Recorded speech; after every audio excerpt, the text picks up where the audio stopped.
welcome to your January 2017 general forecast with moi. Thank you so much for tuning in. Big happy new year to everybody. It's 2017. When you add that all together, it's a number 1 year. So it's time to get some things started.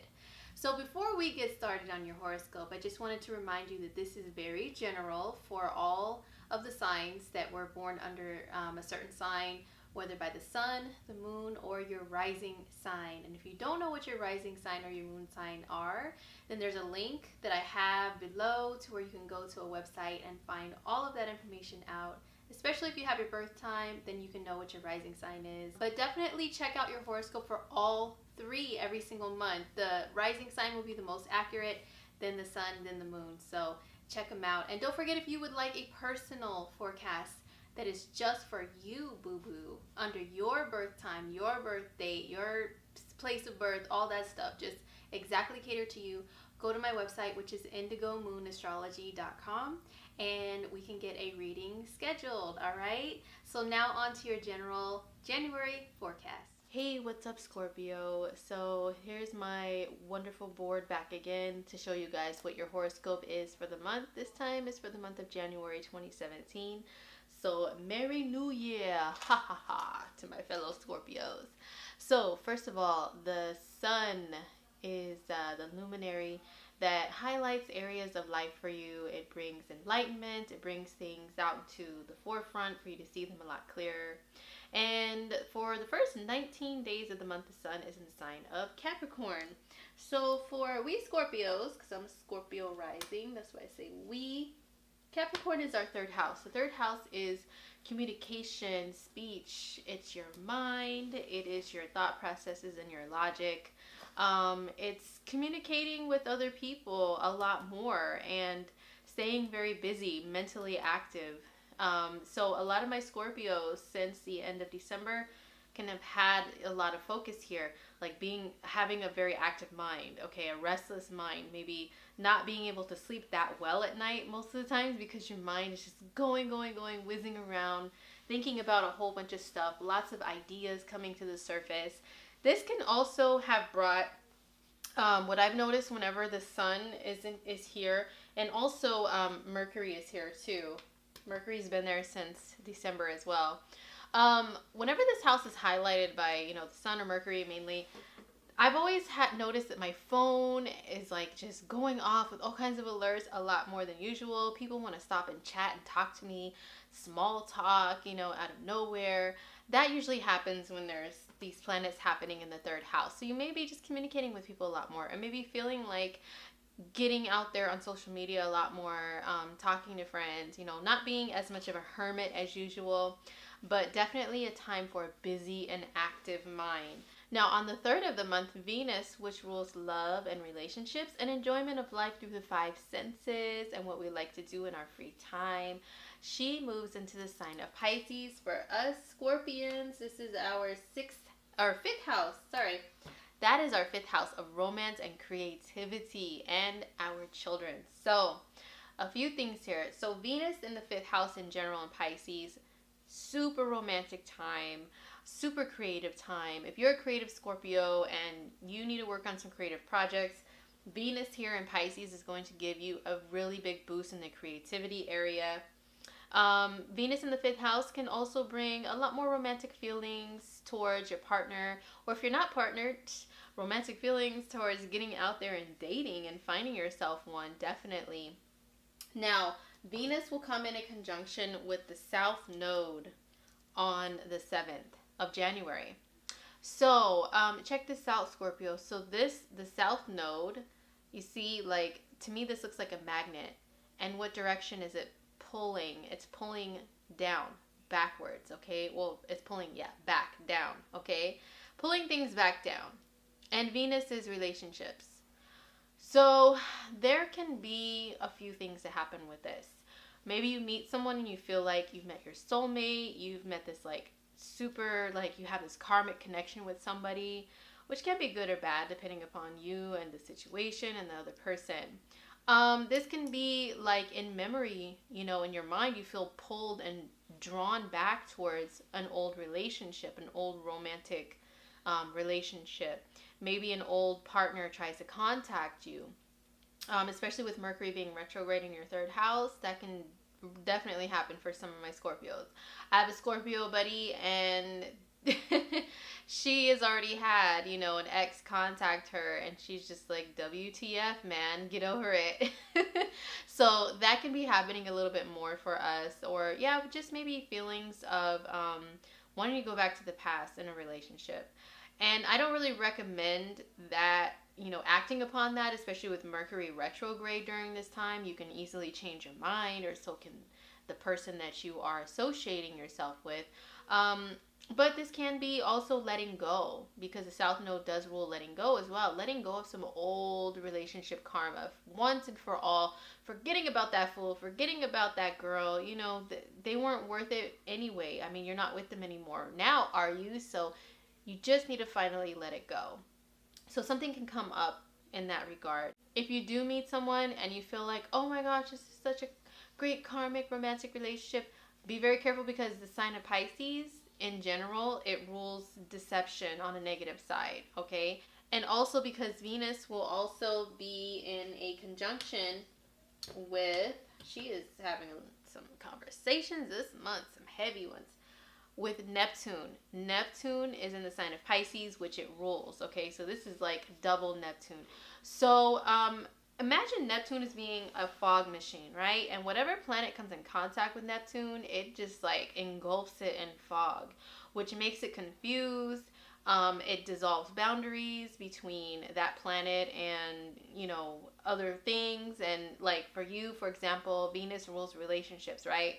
And Venus does rule your 7th house of relationships, because your 7th house is Taurus. So it can dissolve boundaries between you and another person very, very easily. So just be very careful with that, and with not seeing other people clearly when it comes to romantic encounters. On a positive note, Venus and Neptune together can mean escapism in a healthy way. Especially with a romantic partner being in your 5th house. So like getting away and going towards water, a lake, an ocean, whatever. That can be a lot of fun right now with this conjunction happening. Also, if you're a creative Scorpio, once again, this is extra creative energy, imagination, and fantasy. So it can really take your mind off to some really great places to where you can create some really cool things if you're a creative Scorpio. Now, also around the 26th, Venus will come in a conjunction with Chiron. And Chiron is the asteroid that's nicknamed the Wounded Healer. It's an area of life where you can have constant themes of maybe pain come up, and where you have to heal or maybe help heal other people.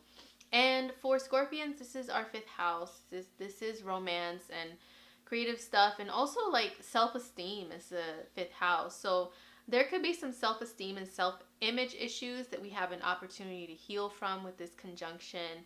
The 5th house is also our children, so maybe spending some good quality time and try to heal any damaged relationships with children if that applies to you, Scorpio. So this is at the end of the month that happens. Now also, let's talk about Mercury, okay?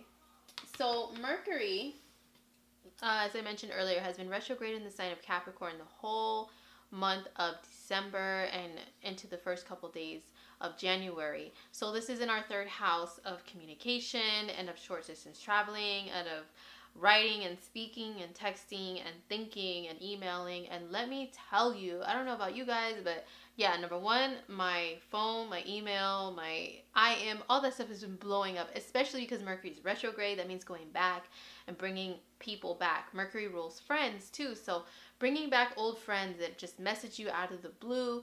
And yay, for me, that's been pretty nice. For some people, maybe not so much. But also, Mercury retrograde in the 3rd house, oh my gosh, let me just tell you guys another thing that happened to me as a fellow Scorpion. So I ordered a package at the end of November that was supposed to be delivered the first week of December, and that is exactly when Mercury went into shadow, which means it started its retrograde process, okay? The package was delivered supposedly, but then just barely a couple hours later we come home and it's missing. It's not there. We couldn't find it anywhere. Like, it was just gone. Like, pretty much we found out somebody stole it. We don't know who, but someone stole it, right? So then I had to order a replacement. There was a lot of confusion with that.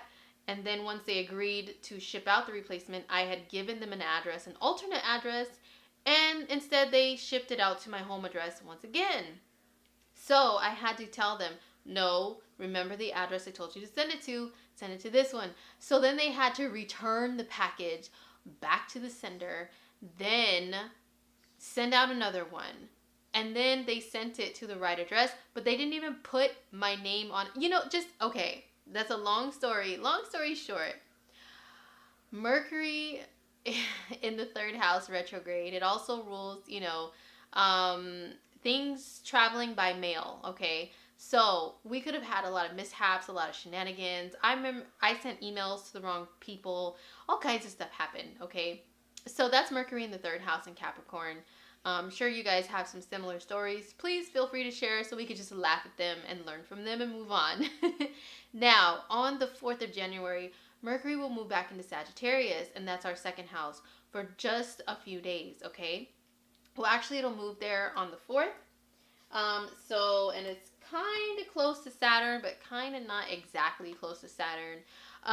So this is going back over some things that have to do with the second house, which is finances, and budgeting. So there may be some things flung back at us, which Mercury retrograde tends to do sometimes, like a bill that we forgot about.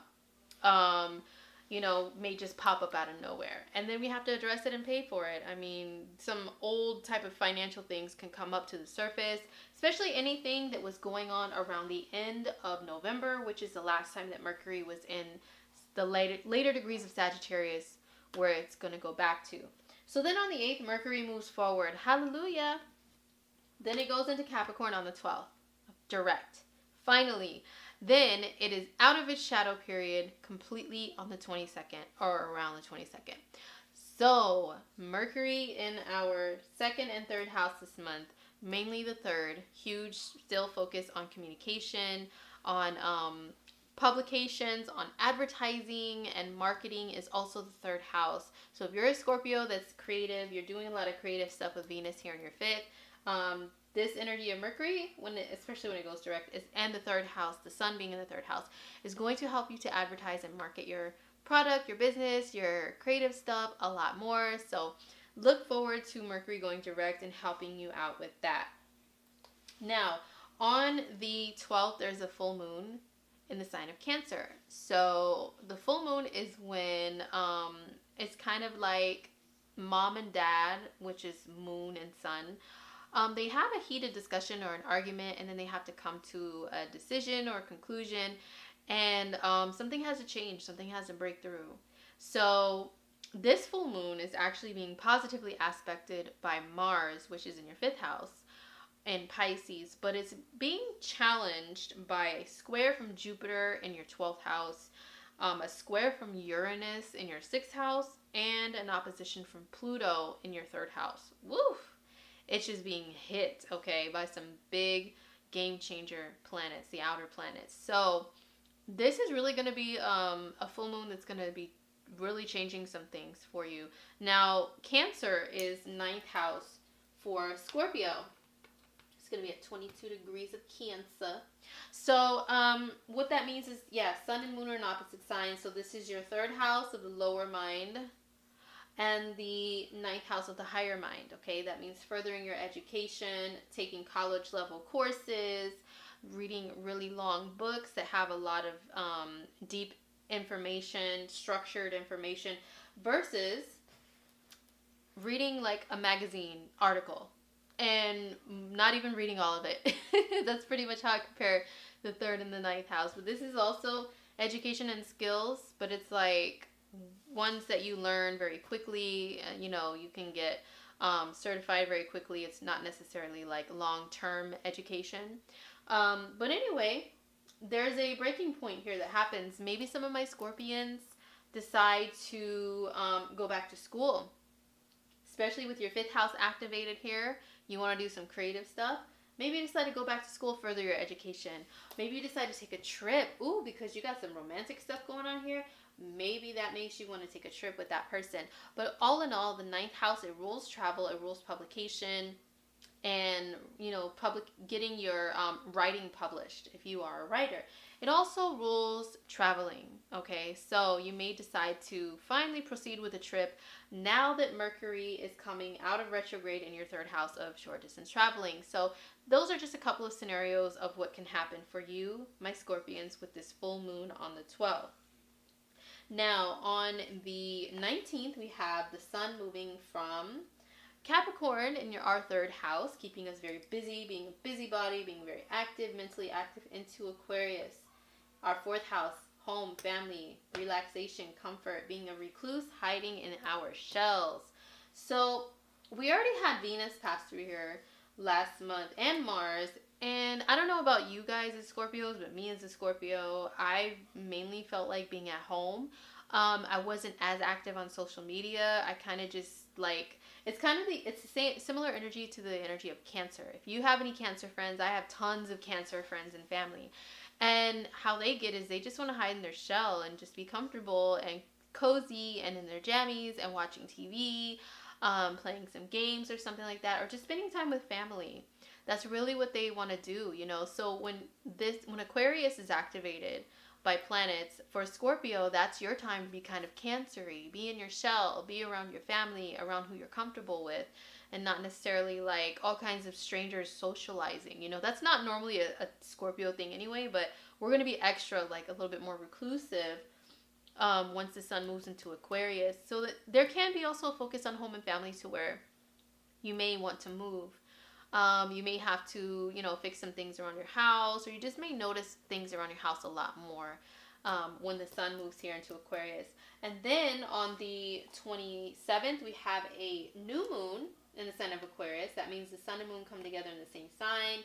They agree upon something, and they bring you something new. So this new moon is not making any crazy significant aspects from what I saw. So it should just be a very clean new moon, new beginning for us in regards to home and family life. That can mean moving to a new home for some of my Scorpios. Now, lastly, we're going to talk about Mars, which is one of our ruling planets. It's our ancient ruling planet. In ancient times, they didn't really discover Pluto. Pluto is now our modern day ruler, and Mars is our co-ruler still. It's action and drive and initiative and passion and really going after things with tunnel vision, which we Scorpions tend to do. So Mars is in the sign of Pisces pretty much the whole month. And this is giving us more passion and drive towards romance and relationships. Wink, wink. Also towards our creative projects to get them accomplished and get them done. The first couple of weeks of January, Mars is with Neptune. So remember what I said about it being a fog machine? Neptune is like spraying fog around Mars a little bit here, So our drive towards creativity could be a little foggy, but also Neptune is your connection with the unseen, okay, and just channeling things. So I noticed with this Mars and Neptune conjunction that it has actually helped me with creativity, that I can take my time and I don't feel rushed and anxious to do creative things and to create stuff. I feel like taking my time and getting lost in my zone a lot more, and then more, better material comes out as a result. So that's what's going on with Mars here. Then Mars will move into Aries, which is our 6th house, on the 28th. Now, let me tell you a couple of things about Mars in the 6th, my fellow Scorpions. So let's start with the good. The good thing is it can help you because it's, action, and the 6th house is your health and your daily habits that you have. It can help you take action towards knocking out bad habits. This is also the house of debt, okay? You can be motivated to knock out debt. You could be motivated to be physically active, to really take charge of your diet and make some changes and have tunnel vision. Be like, nope, I'm cutting out sugar, carbs, whatever. Now, on the negative side, this is a house of health, and that can mean Mars is kind of an irritating energy. It can be kind of a harsh energy, it rules heat. So it can bring some inflammation to some of my Scorpios who have sensitive health. So I would say really be careful with your health when Mars is in your 6th house. But also, it rules the work environment. So on a positive side, your work environment, you can be more of a workaholic, knock through that work, plow through it, get it done. But also in the work environment, it can bring a little more conflict. Ooh, I am not looking forward to that. I don't need any more of that. I don't know about you guys, but it can bring a little bit of conflict, okay? It could be like, you know, even if you're trying to be peaceful and keep to yourself and stay in your zone, Scorpio, you can attract it to you. Or you may just be more easily agitated by people in your work environment. So just be mindful of that. There will be, this is only like the last couple of days of January that Mars is in Aries, and then it'll be there in February. So I may talk about it more in depth and detail at that time. So that is it, Scorpio, for our January forecast. And I hope you guys have an awesome month.